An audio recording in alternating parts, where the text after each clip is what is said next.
What's up, guys? This is Magus2K, and this is my new podcast called Between the Sticks, where I will be talking about games, gamers, and the gaming industry. And I am thrilled to have on this podcast, as a guest, we have Triforce Johnson, a.k.a. the Game Master. He is the founder and CEO of Empire Arcadia. Triforce, how you doing? Hey, thank you, Magus, for having me on. How's everybody? Doing good. And right off the bat, I'm going to throw at you Majora's Mask 3D. How you liking it? Well, it's an improvement from its original, much like when they did the Ocarina of Time 3D. Robust graphics. The gameplay is tighter in terms of the control. They added a lot of Easter eggs and certain things that were not in the original game that adds a nice little flavor to it.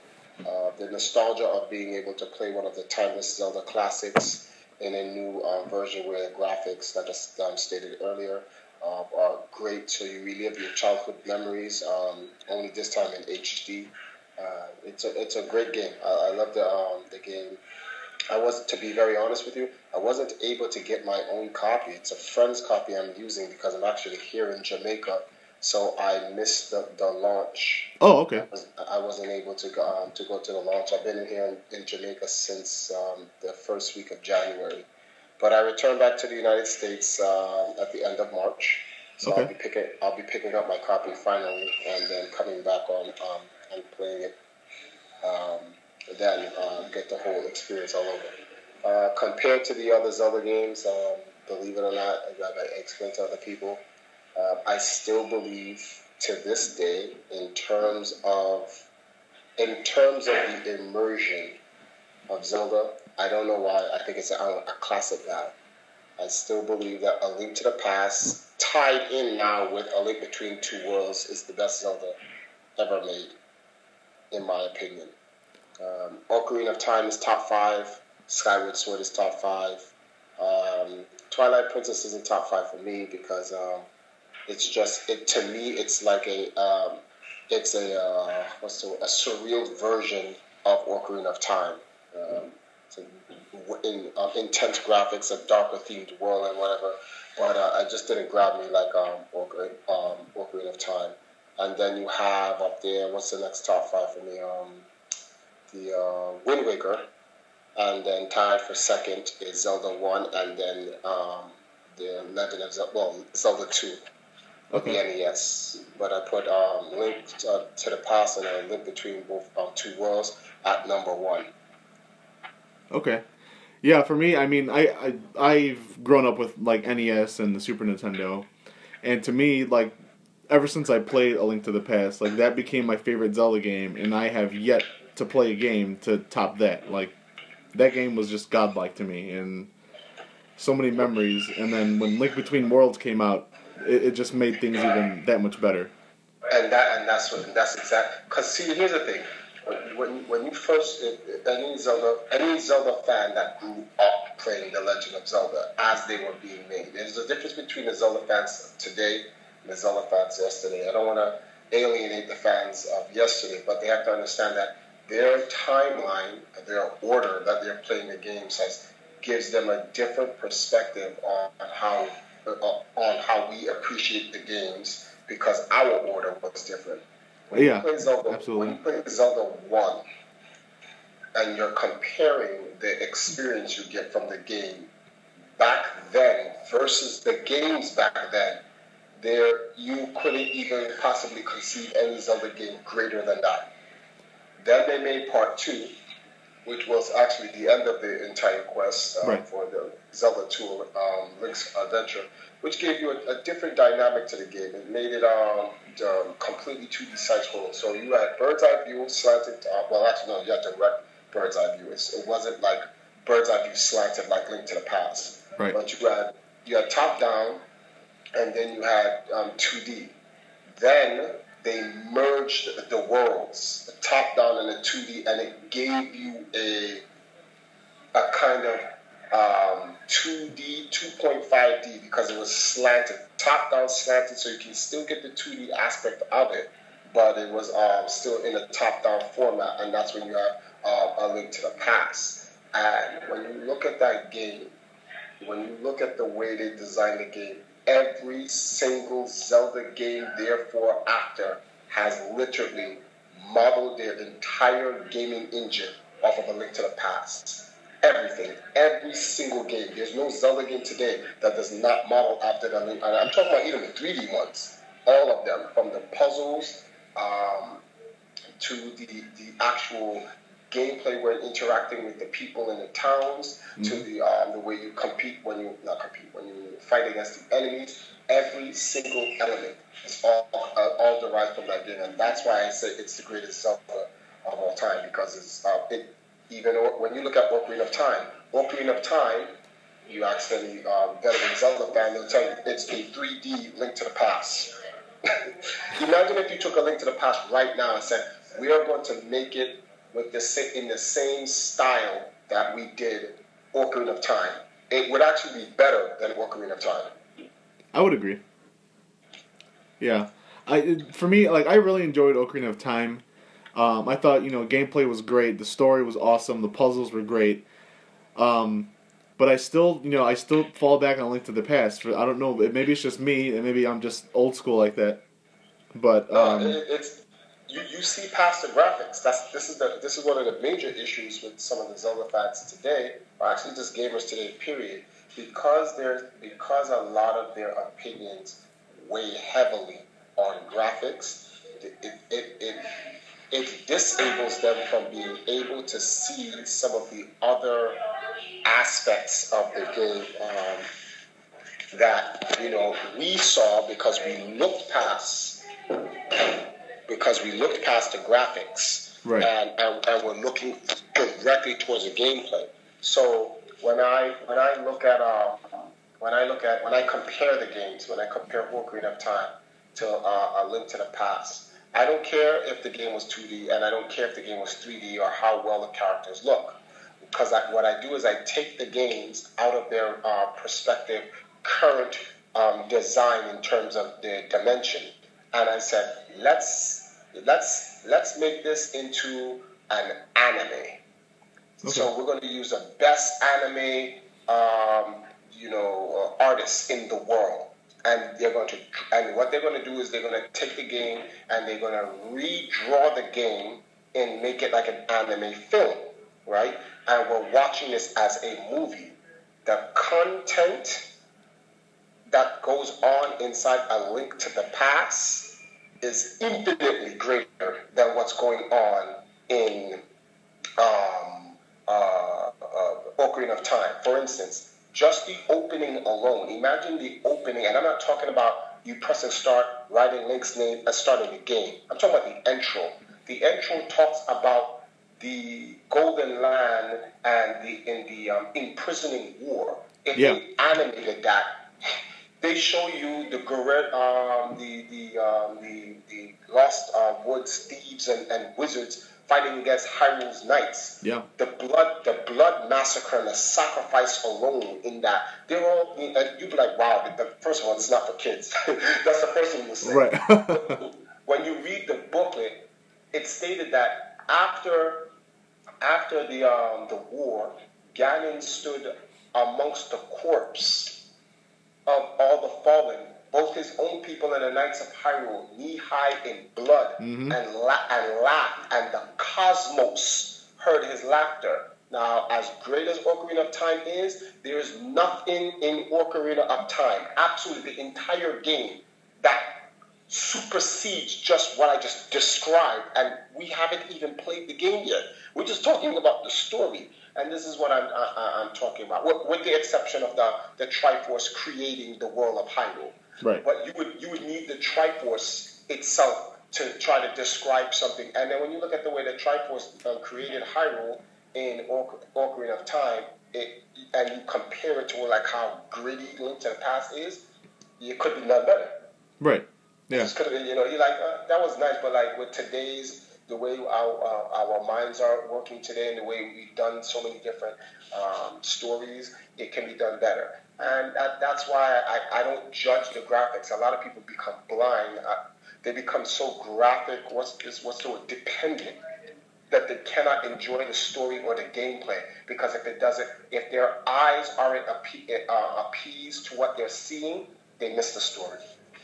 Yeah, and that completely boggles my mind why gamers nowadays, like, they disregard like backstories or, like, the actual gameplay itself, and all they care about is the graphics and the 1080p's and the 60 frames per second and all that BS. Yeah, because they're brats, and that's what it is. They grew up in an age in gaming where they're just brats. They got caught up in, and I blame the old school age for it too. To be very honest with you, I blame Nintendo. I blame Sega. Nintendo's a little bit more. What's the word for this? Accountable for it, because they fed into the stupid, graphic war between Sega and Nintendo back then. But Nintendo stuck to its roots, despite them having to fight. It was a business thing they had to do. So, Sega's here promoting graphics to try to push it. They have to fight back from a business standpoint. But then Nintendo said, something, despite, we'll do what we can to improve the graphics, but we're going to remain true to who we are. We're going to focus on gameplay. And that's why Nintendo's the greatest. To me, that's literally why Nintendo's the greatest to me. They will be the last video game company on Earth. Oh, I believe that. Everyone else isn't making video games. They're creating digital interactive experiences. They're not making video games. Right, and everyone else, really, if you really look at it, none of them are really video game like companies. Yeah. Sega just left there was an announcement yesterday. I don't know if I read it right. I saw it late at night, like 2 a.m. before I went to sleep last night. Did Sega pull out the console or the gaming industry? I didn't read the article, but I saw something like that they were like supposedly pulling out of the console industry or something like that.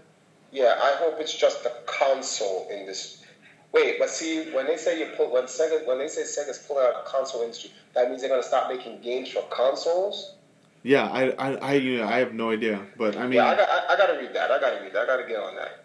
Yeah, I kind of skimmed by it, and I just kind of was like, wait.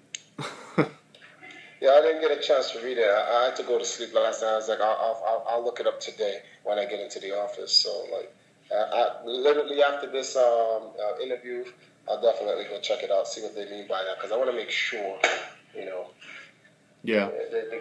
Prime example, of gameplay versus, whatever.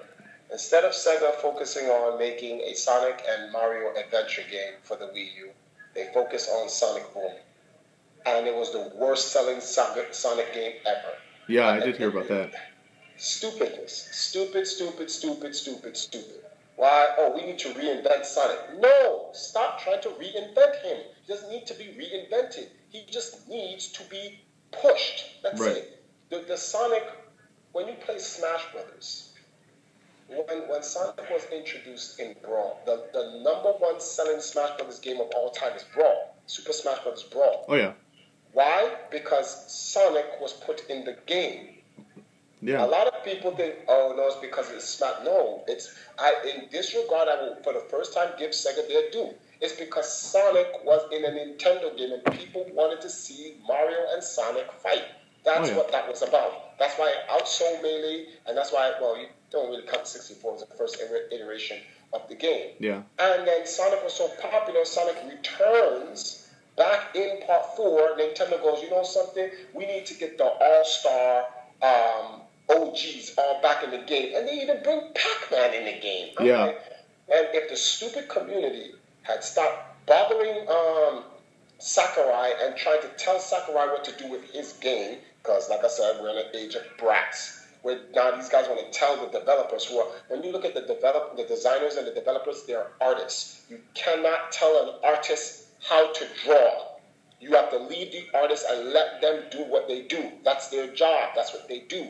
And then you determine whether or not you like it. Now, there's no single-player version of the game. Do you know what kind of story would have been put in Smash 4, where you have Mega Man, Pac-Man, Sonic, and Mario? This is supposed to be the greatest Soul Smash Brothers single-player ever.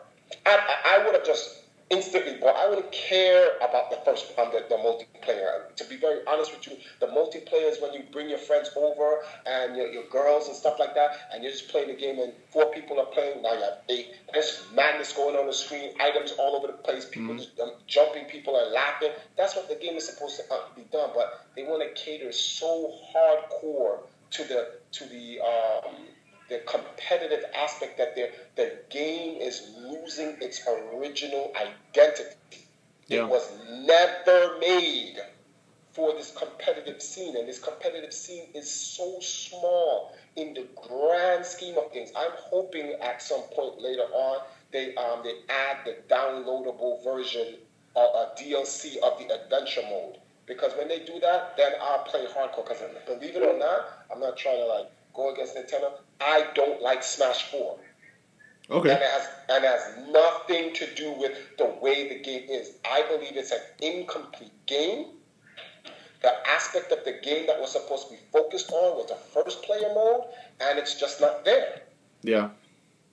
It's literally, in a sense, physically not there. The multiplayer.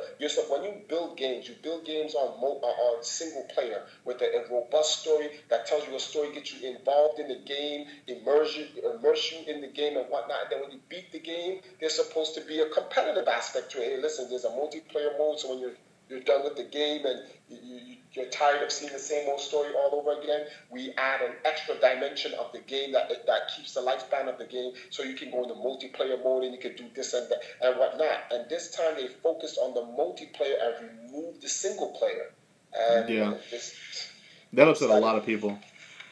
Yes, it upsetted the main demographic that buys Smash. See, on a commercial level, when you look at Evo, MLG, and the whole esports realm, it appears what it looks like. What it looks like is this is the fan base. They are not even 5% of the world's fan base. They aren't. No. The competitors are like 2-3% of the market from a business standpoint. Their main market is the general public that does not even care about the competitive aspect of it. That's a whole 97% that want to play the single player mode.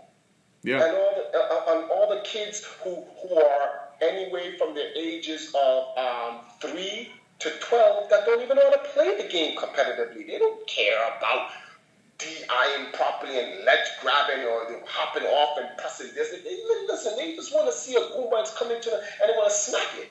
That's it.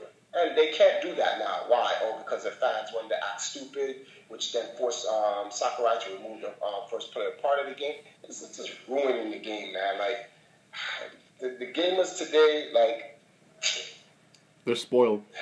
They're so spoiled. And our generation is bad, but this is worse. Because we were elitists, but we would not dare tell the creators of the games what to do with their games. At least we just kept it amongst ourselves as the gamers. I'm better than you as a gamer, and that was it. And even that I don't like. But now it's like the gamers are like, listen, we know what game you should make. Excuse me? You have got, tell Sakurai, remove this. If you want to make your game better, what? Like, did you hear what you just said? If you want to make the game better. How about this? How about you go to school, become a game developer, go make your own game. But see, the gaming companies can't tell this to the consumer base because then it will be spun wrong. But I can say, because I don't make no games, and the gamers are brats. They're big, grown, entitled brats. And they're actually screwing up the industry in terms of the content in the way the games is being made. It's getting disgusting. I'm actually kind of glad. I'm like, there's so many things. Do they not realize that he's created 3 other Smash Brothers games? Like, he knows what to put in the game. Like, the last one he made, Brawl, had the extensive single-player storyline, which I loved. And that's the greatest version. When they did so when they made 64, right? They had a single player, but the single player didn't have it. It was like I wouldn't call it an adventure mode. It was more like an obstacle course, right? Or here are a specific goals and then you get to Master Hand. All right, fine. Then they made Melee, and they started. They took the very same concept and they said, let's add some more depth to these goals and this mission that you have to do. And and they added. Remember when they redid the second stage in Melee, and it was Hyrule, and they remixed the music from Zelda 2. Oh, that was my favorite stage in that whole game. Yeah, that's the best stage in Melee on the single player mode. I used to I was like, oh my god, because when you're running through the game with Link, you know what it feels like? Imagine if they took Zelda 2 on Link's Adventure and remade it today. That's what it would be like. Oh yeah, absolutely. Yeah. I said to myself, oh my goodness, I hope Nintendo says we're going to remake Zelda 2. You don't change the story. All you have to do is take the engine found in Melee of that world and do the entire game. Yeah. I'll buy it hands down. Oh, and just call it The Legend of Zelda, Zelda 2, A Link to the Past, Remix, HD, whatever you want to call it. I don't care. You could call it Fart in the Wind. But I would have bought that version of the game. Oh, then yeah. They made Brawl, and they said, what we're going to do is we're going to take the obstacle goal orientation of 64, along with the adventure aspect of Melee, and we're going to rank that up 1,000 folds. And then they put in the stories while you're actually fighting these versions of the Nintendo characters. They actually wrote a nice story that made sense. Okay, Nintendo doesn't want their characters to get beat up, so they have to say that these characters were evilly being possessed by something. So this is why Mario, Link, and all these guys are fighting against each other. But then they all come together, and then they help beat the Master Hand and this next new master. And I'm like, oh my goodness. And when I heard part 4 was coming out, I was like, oh my goodness. If you look at the first player versions of the game, each iteration of the game is better. So can you imagine what part 4 is going to have? Then they announced Mega Man and Pac-Man. I'm like, all right, this is going to be the greatest Smash ever. Oh, no adventure mode. What? What happened? They removed the game. Sakurai got tight because the fans were being stupid. I'm like, these kids just ruin stuff, man. Yeah, they sure do. I don't know what to say about them. Like I said, I hope that at some point that becomes a DLC later on, and then Nintendo can truly cater to their fans. Sometimes I wish I was just an official spokesperson for Nintendo from a gamer standpoint, because I would check a lot of these people and put them in check. But I understand how Nintendo has to. When it comes to PR, it's a very meticulous and slippery slope. So they have to, because I can imagine. Like, a lot of the things Sakurai says to reply to the fans is not what Sakurai means. Yeah, like, it's Sakurai not what he wants really to say. wants to say some stuff. Oh, yeah. But he can't, because it's not a good look for the company. But I know Sakurai wants to tell these kids, listen, brats, I've been making this game for the last 3 iterations. Don't tell me what to do. Yeah. But you can't say that. It's crazy. I'll never understand it. But moving on. Yeah. Next thing I wanted to bring up was first of all, I watched your Order of Time video. I thought that was awesome. Which makes me want to bring up the Hyrule Historia book that Nintendo released. I don't necessarily agree with their timeline either. Because to me, making 3 just complicates everything, I think. First of all, that's not a timeline. If there's 3 of anything, that's more reality, like an alternate reality. Yeah. Now, if they want to say the Hyrule story is alternate reality, then the book is correct. If you want to say it's a timeline, then it's incorrect, because a timeline is a line. That's what it's called. It's called timeline.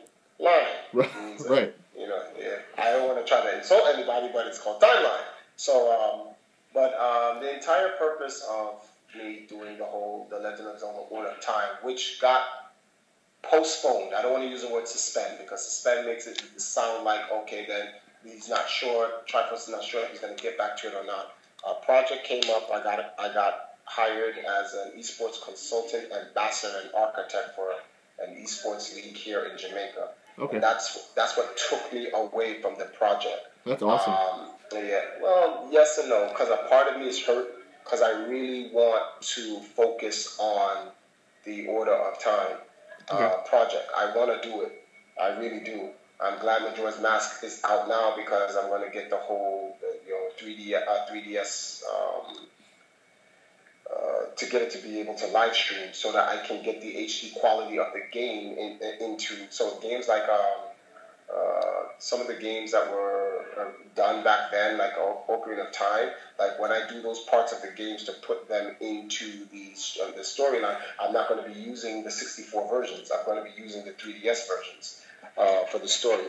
But the entire Order of Time story, timeline is, I guarantee you, I put 100%. When I'm done with it, it's at 90% of the entire Zelda universe is going to agree with that timeline than the actual Hyrule story book, without discrediting or denouncing the book.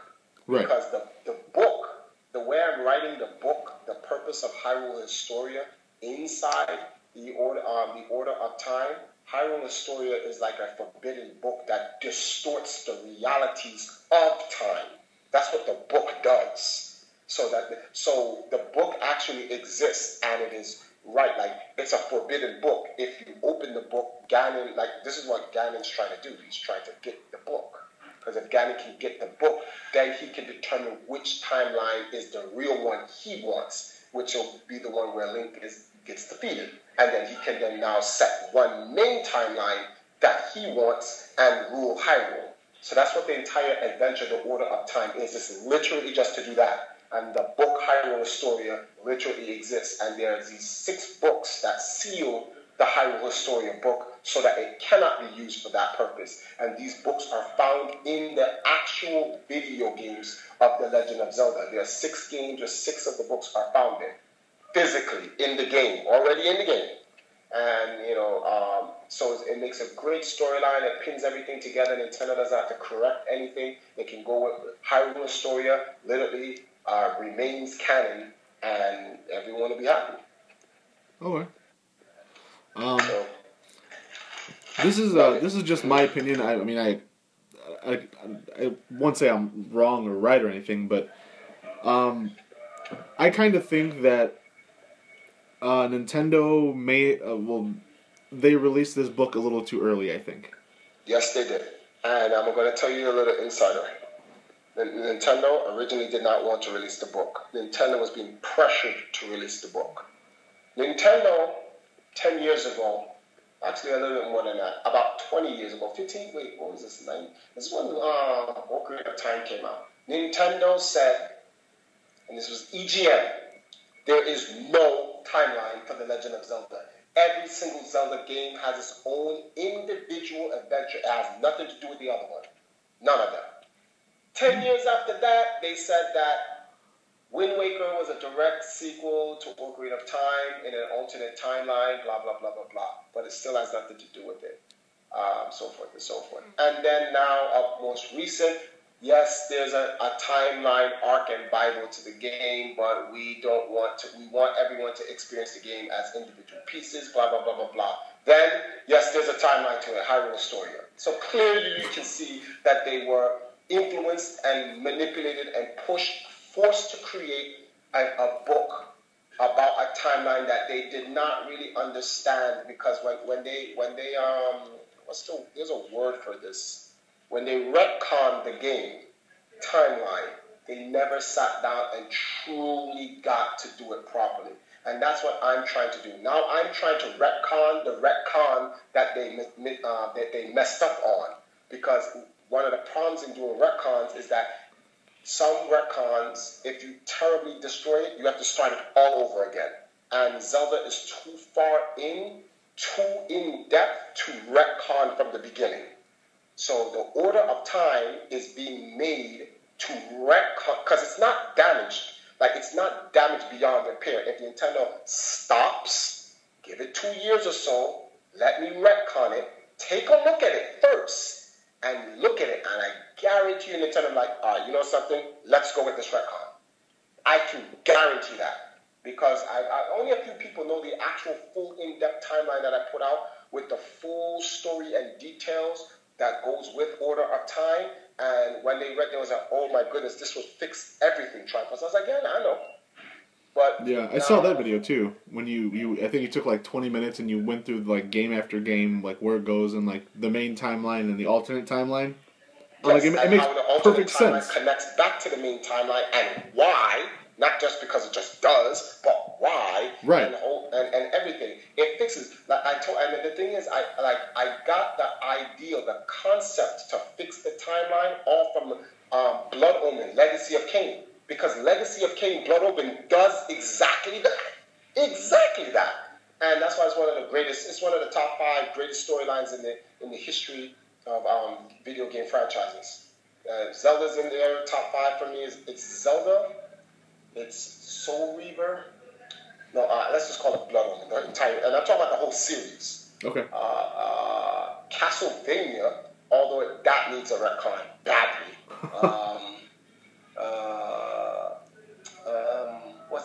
I only have 3 so far. I would say Final Fantasy. Final Fantasy has a great story, but it needs a game to retcon. Well, Final Fantasy IX retcons the entire Final Fantasy series, but then they keep making these new Final Fantasies that are trying to shoo away from what 9 was trying to do, which is so stupid. But I guess you can throw Final Fantasy in there, and then after Final Fantasy, in terms of story,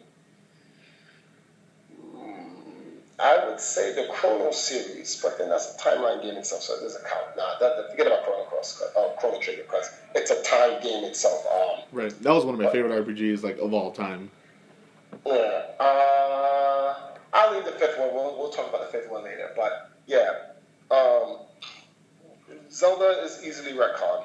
And Order of Time, I'm going to get Order of Time at least halfway done before the end of this year. I'm going to finish it up in 2016.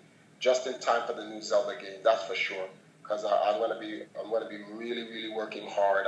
I just need to get the tools, the proper tools, so I can even do some of the stuff myself without necessarily working with a studio. But I have a studio back in Ohio, in the U.S. Yeah. Called Hammerhead Studios. They're the ones who helped me actually put together the actual trailer and the first episode. Well, really? I said, the Hammerhead Studios. These guys are located in Shaker Heights, Ohio. Okay. Those guys, they're the ones who helped me. Shout out to Carl. Shout outs to Marcus.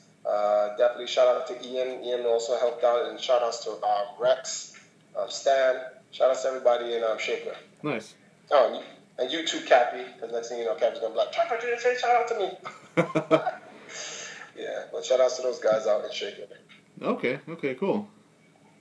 Yeah, I'm like a next door neighbor to Ohio. I'm originally from Chicago, but I live in Indiana currently. So. Okay. Oh, wow. Yeah. It would have been nice to see if you come down there and whatnot. But when I get back to the States, I'm definitely going to be working on the next couple episodes. And I probably want to do like 4 or 5 episodes out because I'm going to have to come back to Jamaica and continuously work on this league. So I'm going to have some episodes available for them to go out and I put these episodes out while during the interim that I'm working on the league. Okay. Until I can get all the stuff ready to literally run a studio. We were thinking about doing a Kickstarter or a fundraiser, a GoFundMe, to fund the Hammerhead Studio with the equipment needed so that I can just knock these things out. Yeah. I'm actually thinking about doing, I'm actually thinking about doing it, or Hammerhead's actually thinking about doing it, but we'll see. We'll keep everyone posted on that. Yeah, look forward to seeing more of those. All right. Have you? I'm sure you've probably seen it. The Zelda U gameplay footage they showed at the VGAs. No, missed that. I missed that. Oh wow! I still haven't seen it to this. Yep, I missed that. I still have not. This has been the end of 2015 or 14 has been perhaps one of the worst years in gaming for me. In terms like right after PAX, everything went downhill for me. I haven't been able to consistently focus on anything. I was working on one project for one league, that project got terminated. And that actually took up a lot of time from what I was doing with the Zelda project. Then I was in the middle of the Zelda project. Then this lead now that I'm working for here in Jamaica, Cyberbox, called me up. I left America, came over here, and I've just been completely out of it. All I hear is bits and pieces of things, but this is the most disconnected I've been from the actual video game industry in ever. Wow. Okay. Yeah, in ever. The last thing I was able to do was collect my Zelda and Link amiibos. That was pretty much it. I was like, I gotta get those at the very least. Nice. And I got mine. I got my Link amiibo sitting right here. I'm still trying to get Sheik and Zelda as we speak. Well, I got Zelda and Link. I did not get Sheik. I have to get Ganon. And I'm just going to get all of them. I'll find a way to get them, especially when I get back to America. I'm definitely getting those. And they're cheap. It's not like they're expensive or anything. No, yeah. So you can collect them. So I definitely want to get those. And I'll get back. I see myself getting back into everything at the end of May. Yeah. Because that's when everything starts to slow down in terms of the league for us, and we'll be all set. I'll have my money in order. I'll have to take care of some business in the U.S. and then I can just get back into stuff, and I want to start knocking things out one by one. But we may actually run. I actually may think about running a Kickstarter, and it shouldn't be hard because you know why? We have the first episode that we can use. It's like a model. As a model, and say, hey, listen, we're looking to get, I forgot the new program that they do. It's not. I keep calling it Sony Vega, but that's not what it is. It's the other, because we use Premiere right now, the video editing software program that we use. But we want to get the Sony one, and we want to get like better headsets so we can get better audio, better graphic tools that we don't have and whatnot, and tag up all the prices to it. Get that going, and then run a Kickstarter, and then put it in the Zelda community and see if the Zelda community can raise that money to help us get this and just start knocking out the episodes week by week by week. Because the better equipment we have, the faster I can do them. We were working on like a bunch of old dingy, rusted, put together laptops and stuff like that. With some old Photoshop.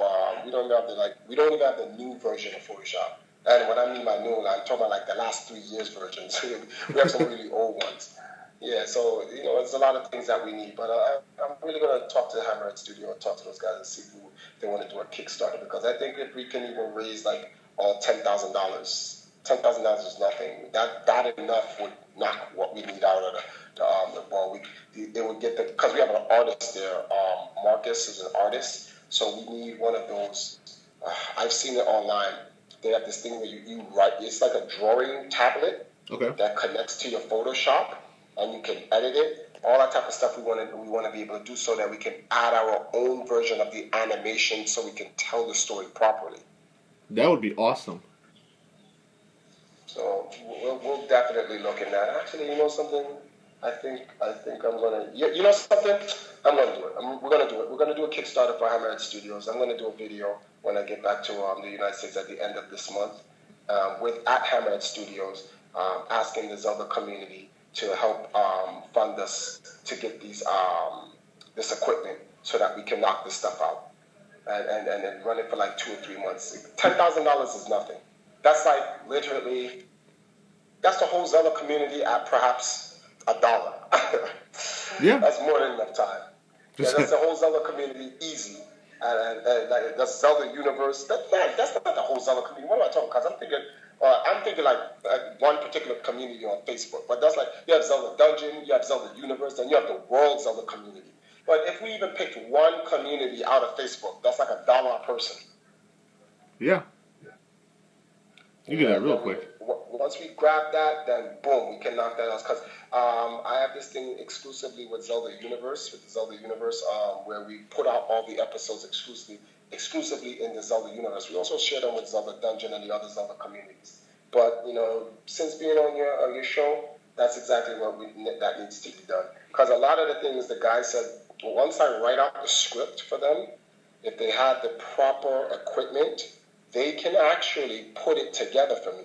So I'm just writing the script and they'll produce it. So while they're producing it, I can focus on what I'm doing here with my job. So I'm killing two birds with one stone, and no one has to wait. Okay. I'm definitely going to do that. Yeah, I'm gonna focus on that when I get back. Okay. So yeah. Okay. So you didn't see the gameplay. You saw the then you did see the reveal then, right, of the new Zelda. No, I did not. Wait. Oh, are you talking about the one where he was in a Hyrule field with Epona? Right. Ran That one. to the Yeah. field and the Octorok? Yeah, I saw that. Okay. Yeah, I saw that. I saw that last year at E3. Right. Okay. I don't know. To me, like as far as the Zelda timeline, I think there's like a bunch of different places that this game can go. You know something? There's a guy in the UK that I had a podcast with. I told him this. I said, that game can fit anywhere. That game, all right, so just to give you a little sneak peek on the whole timeline thing that we have, right? So when you look at the time, let's look at Order of Time. So if you notice what I'm saying about Order of Time is really right after Majora's Mask. Oh no, I'm sorry. I'm saying this wrong. Order of Time is the entire time spectrum. But in the video, Hyrule Warriors is right after Majora's Mask. So this is Link growing up again for the second time. Okay. This Zelda game can be right between Majora's Mask and Hyrule Warriors. Because you have to keep something in mind. In Ocarina of Time, Link grows up the first time, right? Which is this is expressed in Order of Time. But then he's taken out of his time and goes into an alternate future. He fights Ganon, he does his thing. Zelda sends Link back into time now, right? Link comes to meet Zelda again in the ending of Ocarina of Time as young Link once again. He warns Zelda, which changes the main timeline. That's changed now. It was changed because he went back and warned her. The first time he did it, he never warned her. She warned him, and that spawned off this is the break in time. But then now she sends back that same Link and goes warn her younger self, and that changes the entire forward motion of this in the main timeline. Link then gets Epona, gets his Hylian shield, gets to Ocarina, and he goes into the Lost Woods, or whatever Zelda sends him in there for. Skull Kid takes his course, they run in there, Link falls into Termia, which Termia is an alternate reality, or realm. That's how it was put. When you get the booklet for Zelda Majora's Mask for the 64, it says Termia is an alternate realm. So you're not in Hyrule anymore. That's why some of the people in Termia look familiar. It's an alternate realm, like an alternate universe, so to speak. Have you heard of a YouTube channel called the Game Theorists? Yes, I heard about that. Yes, and the Game Theorist talks about that whole thing about Majora's Mask and the whole thing's being alternate reality because of the whole Majora's Mask. Right. Now, even in the when I do the Majora's Mask thing in the Order of Time, that's the realms, because one of the books is called the Book of Realms. Okay. That seals the Hyrule Historia. And the Book of Realms, one of those books is in Majora's Mask. So for when you look at what Majora's Mask is it's a part of the timeline outside of time, because what happens is that it's an adventure that happens to the mainstay Link. It just didn't happen in time. The entire adventure of Majora's Mask happens in a different realm. But the beginning and the end, the part where Link is in the Lost Woods, he's chasing after his horse, he's hanging on to his horse, all the way up to where Link falls down and the Skull Kid turns him into a Deku Kid, and he walks through that door, and the realm twists and turns. He's no longer in Hyrule. He's gone. He's outside Hyrule. Hyrule and this is where people have to understand how time works.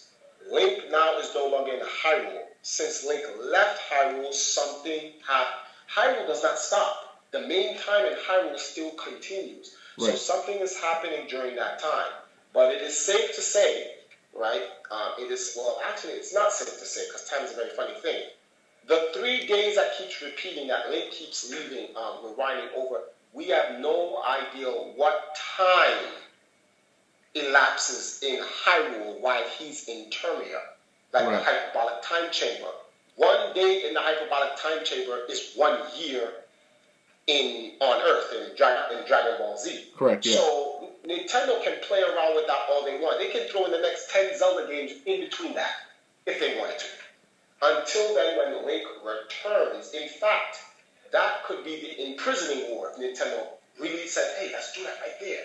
But I'm just showing you how time works. Now, when you beat Majora's Mask, Link leaves Termia and returns back to the main timeline of Hyrule.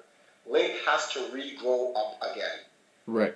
So, now the Link you see in the new Zelda video that they put out, that could be young adult Link, right? So this is Link before he even joins the Hyrule army or whatever. This Link may not even have the Triforce on him. He may not even get it yet. He's with Epona, and he's growing up, and he does his adventure in that game, whatever, and then it's done. And then I guess he defeats Ganon in that game. They seal Ganon up into 4 pieces, blah, blah, blah, blah, blah. And then now everything is done. He doesn't even meet Zelda in this new game. Zelda's not even in the game at all. And now this young kid decides to just join the Knights of Hyrule, and he goes to Hyrule Castle. He's becoming a young knight. Now enter Hyrule Warriors. Now, I'm not saying that's what it is. I'm saying this is how Nintendo can play with the timeline if they so feel and fit it in wherever they want. And that's what the one thing I like about EG, because that's what EG said. You can fit these games wherever you want. So, you know, for the Hyrule, for the Order of Time that I've done, this Link is the Link from Majora's Mask, which is the same Link from Ocarina of Time. So I call him Link 2. That's what I call him, because the first Link is Skyward Sword. The second Link is Ocarina of Time.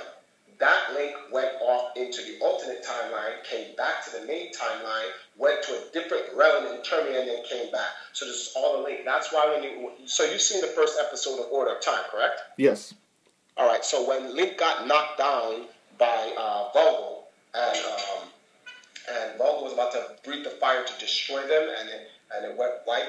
That is where I wrote that story piece where Omni, we call Omni because Omni means the God fairy. Okay. So like that's why. And Kronos, Kronos, which is me, the person. Yes. Kronos has its own fairy because Kronos is actually, his name is the Triforce the Triforce of Kronos, which means the Triforce of Time. And Kronos, who's me, is not allowed to interfere in the time of Hyrule. I have an assistant, which is a fairy from Hyrule given to me by the Triforce called Omni. So this is like the God fairy or fierce deity fairy, or whatever you want to call it, for Hyrule. And I send Omni into Hyrule's time to assist, because I'm not allowed, to interfere in the timeline, which is a good way of writing myself into the story, but not disturbing the canon story Nintendo put down.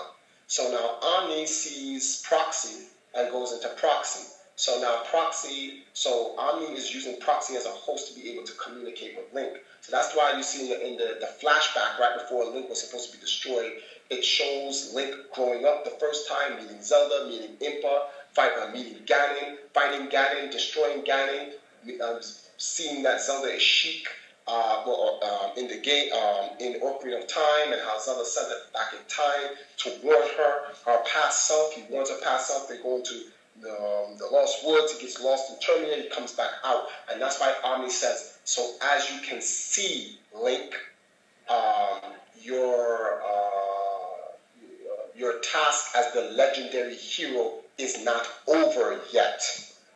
And that's why then, and when it unflashes back, and then you see Volgo hit Impa with the fire and whatnot, and then the flash comes out, and then you see Link gets up, and the Triforce of Courage activates on his hand, and Impa then says, could it be you?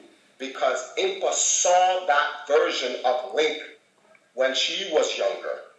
back in Ocarina of Time. Okay. So she's saying to herself, is it the same Link that came back and warned Zelda about what Ganon was doing and then disappeared in the Lost Woods because he went into the Lost Woods, got lost in Termina, and they never saw him again. So is this the kid that grew up now? And that's why, and because Nintendo leaves the story so open-ended, that suggestive theme makes it fits perfect in with the timeline. This is why in Hyrule Warriors, when Link sees Sheik, he's not surprised. And when Sia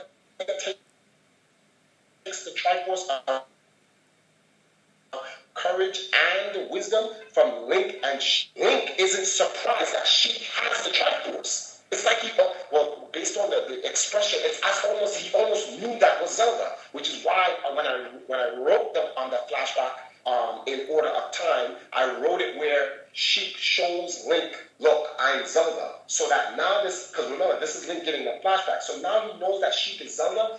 When in Hyrule Warriors, when he sees Sheik, he goes, that's Zelda, because he already knows. Everyone else is surprised, but Link isn't. Oh. See, Impa finds out that Zelda is Sheik, but in the alternate timeline, because Sheik never goes back. But the Sheik in the main timeline never gets a chance to find out that Zelda is Sheik again until Hyrule Warriors. That's why she's surprised and Link isn't. Which then makes that part of the story where Link gets up with the Triforce and says, could it be you? That's Link 2 regrown up again. Okay. Huh, okay. So, yeah, go on. Okay, so, you know the part, Hyrule Warriors, when you're playing as Ganon, and, you know, he defeats Link? Yeah. Okay, now, I have a theory that, in that aspect of Ganon defeating Link, do you think that is the Link that becomes a hero of Shade, or no? No, that's not the Link who becomes a hero of Shade, because the Link 2 is the hero of Shade. Everything you see happening in Hyrule Warriors is, if you look at the ending of Hyrule Warriors, because in Order of Time, after Hyrule Warriors is actually, what's the name of this game? Twilight Princess. That's the next game in my timeline order. But I use Hyrule Warriors as the start of the Order of Time story, because when I finish the game, it's going to say, when I finish out Hyrule Warriors, we're going to have a flashback of the actual timeline and how it's supposed to go. We're going to go all the way back to Skyward Sword. Then we come up to the Ocarina of Time. Then the timeline splits off. Then I have to find a way to pause the splitting of the time frame. Focus on the main timeline. Next game after that will be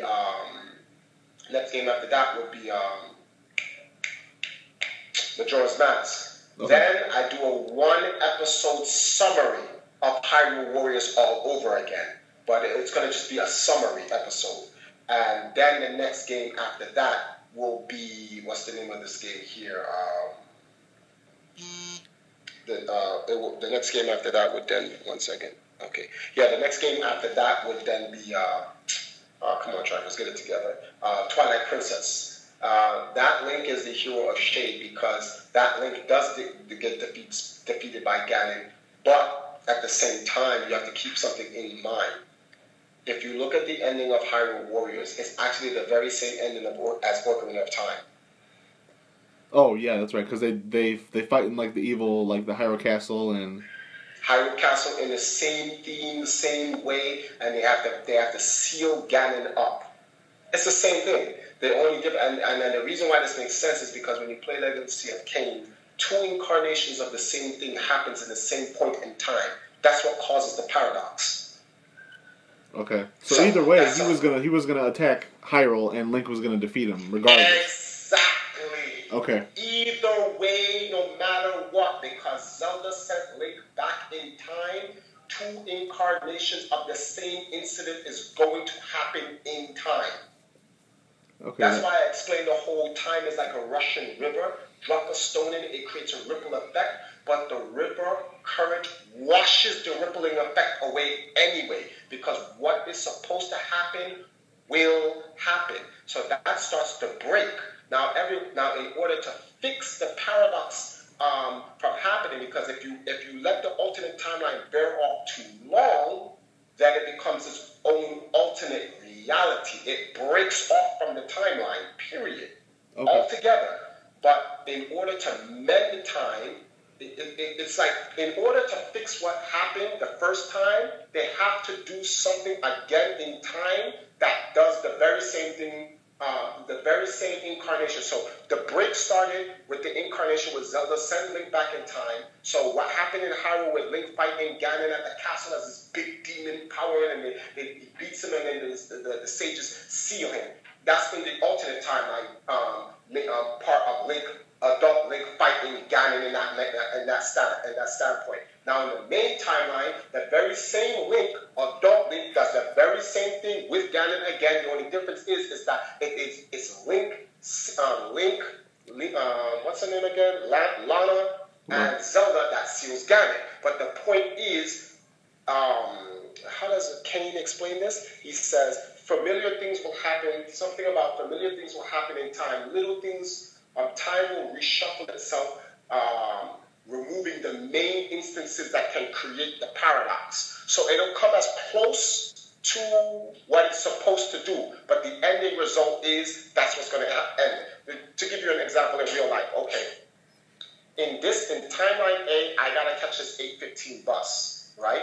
Now, I'm going to eat my breakfast. Now, I'm going to take a shower. I'm going to eat my breakfast. I'm going to iron my clothes. I'm going to get a phone call or two. I'm going to run out, and I'm going to jump on the bus and catch that 8:15 just in time, right? And I get it. And in alternate timeline, I may eat my breakfast first, iron my clothes second, take a shower third, skip out on something I'm supposed to do, run outside, and I'm waiting for the 8:15 bus, and then I catch the 8:15 bus. But one thing is for sure in both timelines. You're catching that bus. Exactly.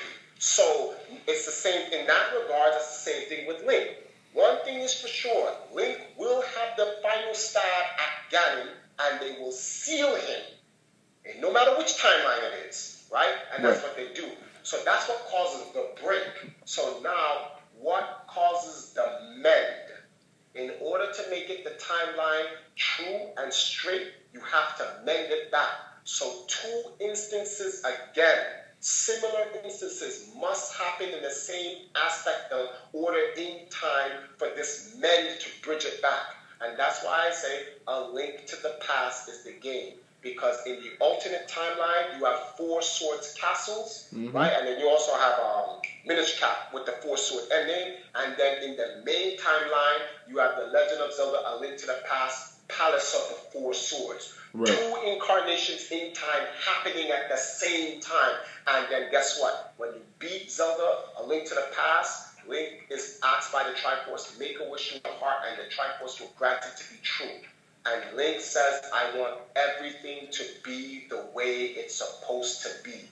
And you know what the Triforce does? It fixes the entire time paradox. Right. Okay. And that is called the merge.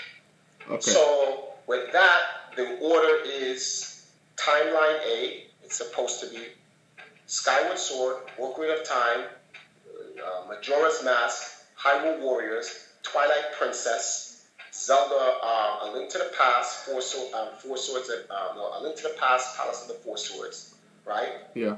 That's the merge. Right. Pause right there. Let's go to the alternate timeline.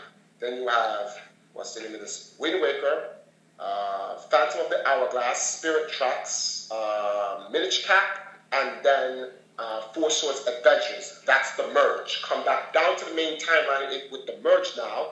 Now you have a link between two worlds, Zelda Oracle of Ages, Seasons, and Secrets. Well, let's just say it's Seasons and Ages, because most people don't know about Secrets. Then you have after that, what's the name of this game here? Link's Awakening?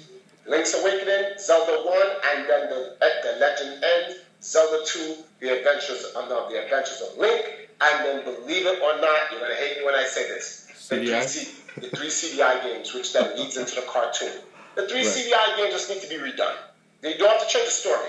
You just have to get a better voice acting, get a better animator, and get a better engine, gameplay engine for the game. And you could. The game visually sucks. And like, Lord, like, you know what I'm so mad about? A lot of people going around making their own versions of their Zelda adventure games and blah, blah, blah. And they have all this talent, yet no one decides to go and fix the games. Like, go fix the games. Someone out there, please go fix those 3 games. And help Nintendo out. For real. Go and stop wasting your time with your own adventure. Go and fix the games. Right. They're not bad if you just redo them. Yeah. But that is my timeline. And when you look at it, it's a one-stream timeline. It breaks off, but then it merges back again. And everyone who listens to it go, yeah, that makes sense. Yeah, it does make sense. I don't know why some people even argue it. A large population say, yeah, that timeline that Triforce is talking about makes 100% sense. But you know what it is? Some people probably just can't grasp the concept because they can't see it. And that's what this Project Order of Time is. It's to literally take that entire timeline theory and execute it so people can see it. Okay. That makes sense. Really, I know you're short on time, so really quick, I want to throw one more thing out there. With the new Zelda for you, Eiji Onuma announced that that this game was supposed to be an open world Zelda game. Okay. And in this gameplay footage that they released, it actually shows like I don't know if you want me to tell you or you want. No, sure. No, I don't. Spoilers don't bother me. Okay, so in this gameplay video, it shows Link standing on a cliff, and you can just see like the massive world, and it shows him like jumping up this cliff, him pulling out his little sail cloth, and he's like gliding down and setting like this beacon at this tower like way beyond in the distance. And he jumps on Epona, rides up, through this forest, and the world is like massive. When you see it, it is humongous. I've never seen anything like this before. Like, and he said that EG said that this Zelda game would push the Nintendo Wii U to its limits. And I just want to know what your thoughts are about an open world Zelda game. Well, if it's going to push the Wii U to its limits, then I want to be the first to say this. EG, please get this game to come out in 2017. Do not force this game in 2016. Let the Zelda fans wait. People need to be patient. Yeah. Stop rushing stuff. Because if it's going to be as immersive as he says, I'd rather it done right. Right, and that's the thing. Like for something like this, they definitely need to take their time. Yes. And the thing that kind of worries me is during this gameplay video, Iwata-san and Onuma are talking, and he said, Iwata-san's like, oh, the Zelda project's coming along, really nicely, and he kind of dropped the big bomb saying, oh yeah, well don't worry, it'll be released in 2015. I'm like, huh. So I don't know. Oh boy. I mean, the only thing I can say is this is what the only thing I can say. They've probably been working on the game since the Wii U, or they probably were working on the game since the Wii. I'd believe that. And if they've been working on the game since the Wii, the only reason why they said what they said is because it's that time now. Because let me see something. If they've been working on it since the Wii, let's say they've been working. All right. The Nintendo Wii dropped in 2006. Mm-hmm. They made Twilight Princess, right? In 2012, they came out with Skyward Sword, right? And this was on the Wii U, right? No, wait. No, it was on the Wii. It was on the Wii. It was on the Wii. What am I talking about? Yeah, it was at the end of the Wii cycle. Yeah, it was at the end of the Wii. So the only thing I can be thinking about is that they were already working on a massive, expansive world at the same time, and they said, no, there's no way we're going to be able to get this game out through the Wii. It's just not strong enough. So let's make the Wii U. And they said, all right, we're going to put that on the back burner. and then they dropped Skyward Sword, and they were working on it. So that's 12, 13, 14, 15, 4 years. See, the years are getting, before it was like every it was every 7 to 8 years before games are being dropped. Now it's 4. That's half the time. Yeah. That's crazy. I can only hope that technology is so powerful that it has reduced the time and they're not rushing. And he said, oh, you've seen in 2015. Well, this better be Christmas 2015. Because if you tell me summer, I'm going to be tight. No, I'm sure it would be. I would assume it would be around Christmas time. That's just like that's just been like how Zelda games have been since I remember. They've been releasing late in the year, which is fine with me. Yeah. So if it's at the end of the year, I guess, and Nintendo wouldn't, with a product like Zelda, Nintendo would never announce the date of a game that they do not have ready. Right. So especially a Zelda game. So if he says 2015 and it's the end of 2015, not a problem. Then I trust that these guys, they've never screwed up the Zelda franchise yet, so I trust in them. But the one thing they better not do is make a live action Zelda film. If they do, I heard about that. I will hire every one of Bowser's minions, and we will go and throw fireballs and hammers at their studio until it breaks down. You got to get the Koopa kids in those Doom ships. Definitely Doom ships and everything, throwing bombs. I would help them. I'd join Koopa's army. All right.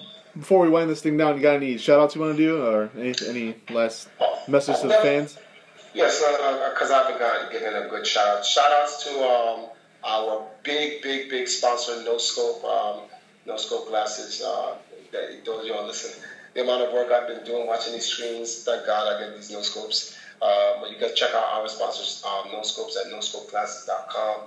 Definitely shout out to my Jamaican sponsor over here and League Cyberbox. I definitely want to give a shout out to them and all of their sponsors and supporters such as Lime, Incomex, Turbo, Puma, and so forth. Also, I want to give I give a shout outs to our guys back out in Ohio. Shout outs to Hammerhead Studios, Carl, Stan, Marcus, Ian, and Cappy, and the rest of the guys on there. Also, Carl's moms and his dad. Shout outs to you guys as well. Who else? Shout outs to all the people in EMP that's still out there pushing EMP, competing. We're very close to the breaking, well, actually not breaking, but setting the world record as the first video game team to reach 2,000 wins as a team. So we'll be adding that to our world record as the most winning video game team in the world. That is awesome. So shout outs to Guinness for hugely supporting us and so forth. Pretty much shout outs to the video game scene. Shout outs to the Zelda universe. Hey guys, when the podcast comes out, I'm going to get it to you guys so you guys can put this on the Zelda podcast. Because a lot of people are wondering what's going on with Triforce, how he hasn't gotten back to the old Zelda thing. So hopefully this could be something that you guys can listen to and see what we're coming next for the Zelda Order of Time project. Yeah. So shout outs to Morgan and the rest of the guys, Hombre, everybody out in the Zelda universe. Shout outs to you guys. And pretty much shout outs to everybody in Empire Arcadia. Those guys, KZ, Lance, Fate down in Florida. I didn't forget about you, Todd Rogers, all the people. There's still we still have a solid core of members in the organization that still represents the brand competitively and in other areas. I'm glad to see that we're also expanding. We're not just focusing on competitive gaming.